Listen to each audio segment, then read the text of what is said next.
Chants of Hail Hitler and other disparaging language was heard emanating across Nashville Saturday, having a lasting impact days later.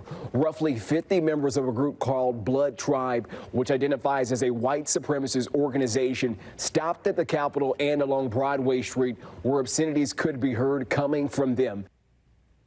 That's not footage from decades ago. That is from last weekend, as you just saw in that news report. And as disturbing as it is, it's important to watch it and also to talk about it, because it depicts a mob of masked neo-Nazis marching through downtown Nashville on Saturday, apparently chanting Heil Hitler and waving flags emblazoned with the swastika. It was a shocking scene, with echoes of the deadly 2017 far-right rally in Charlottesville, Virginia. Now, Tennessee Democrats are demanding lawmakers do more to push back against the threat of extremist groups in the state. And some lawmakers are accusing state Republicans of fostering an environment where extremist groups feel emboldened, clearly.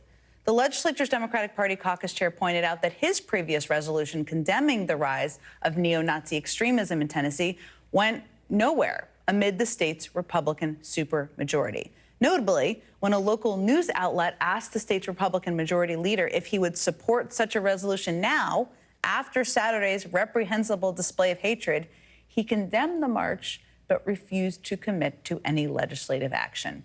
As my next guest notes, such inaction from the Republicans, who overwhelmingly control Tennessee politics, only continues to foster an environment where hatred and far-right extremism can thrive.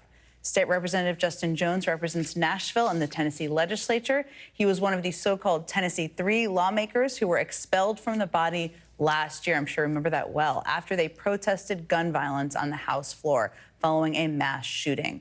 The Nashville Metro Council then unanimously voted to return him to the State House, where he continues to serve to this day. And State Rep Justin Jones joins me now. I'm so grateful that you had the time to speak with me this evening, because you have such a thoughtful approach to this. I wanted to just raise with you, I mean, you've invoked the racist terror of the KKK as an analog before to how some on the right still operate in your state. It's difficult to ignore the parallels when you watch that footage of masked men, white supremacists marching through the streets of Nashville. And I don't want this question to sound naive, but I mean, how is this still happening in 2024? Yes, well, it's good to see you. Unfortunate that it's under these circumstances, Jen.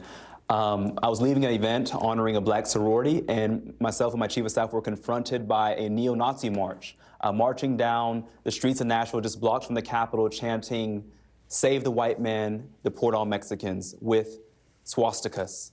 And this is happening because that same rhetoric is being perpetuated by my Republican colleagues, that same anti-immigrant rhetoric, that same type of ideology that seeks to dehumanize Jewish people, black people, Muslims, LGBTQ plus communities. This is the same rhetoric we're seeing. And so they've kind of done a call and response. Just a couple weeks ago, our governor was at the border espousing the same anti-immigrant hate. And then weeks later, we see neo-Nazis chanting the same type of vile, asinine rhetoric in the streets of downtown Nashville in broad daylight.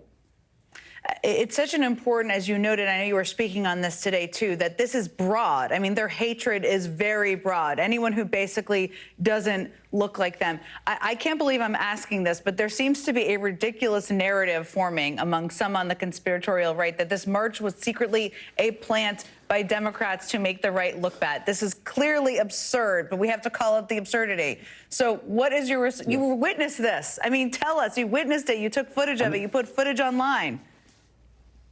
We witnessed it with our own eyes, and I know that Republicans love to ban history and ban reality. I know that they love to traffic in conspiracy theories, because what they fail to acknowledge, Jen, is they fail to look in the mirror.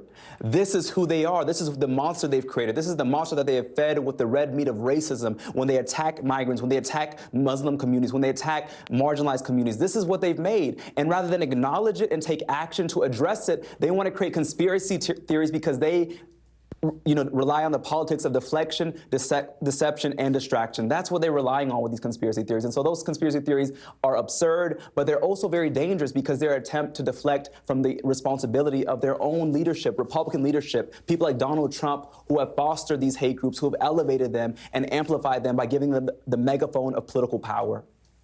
Conspiracies can also be dangerous, which is, I think, a theme for this evening in many ways. Now, there's questions about what to do about this. I mean, Tennessee Democrats are calling for a legislative response to this. What exactly are you proposing? I mean, what could be done? I mean, is there any chance that there's a supermajority, of course, a super Republican majority?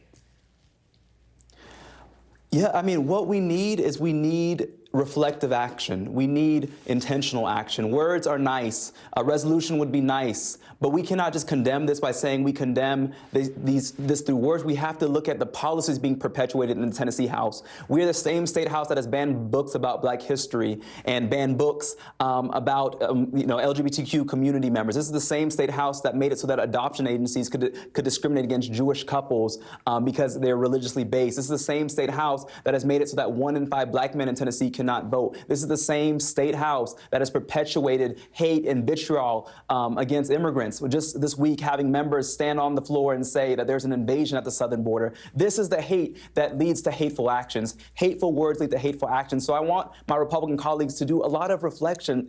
Let us see how they are complicit in amplifying this behavior. Let them also repent and change course now. There's still time, because this is not the fringe of their party. I'm sad to say, Jen, this is what they have centered in their party. These are the voices that they have centered. This is the voices that their policies align with many of these hate groups. If you look at their political agendas, it's the same exact agenda, that there's this great replacement theory, this fear of America changing. And I want to say to these white supremacist groups that we are not afraid of you, that we represent a new South that is multiracial, that is multi-generational, that is multi-faith. And as the youngest Black lawmaker in our state, and with the most diverse district in our state, I'm proud to represent a community that represents a new South, not like the vision of the KKK that was founded here in 1866, but a vision like those of these young people during the Civil Rights Movement who said that there can be a different type of Tennessee and a different type of America. Tennessee State Representative Justin Jones, you have such a powerful voice. You never back down. You always speak out, no matter what the issue is, whether it's gun violence or you're speaking out, obviously, about what you saw in the streets, where you were probably just trying to enjoy your weekend. I'm so appreciative of your voice. Thank you for coming on tonight and for always calling out what you see out there. I really, really appreciate it.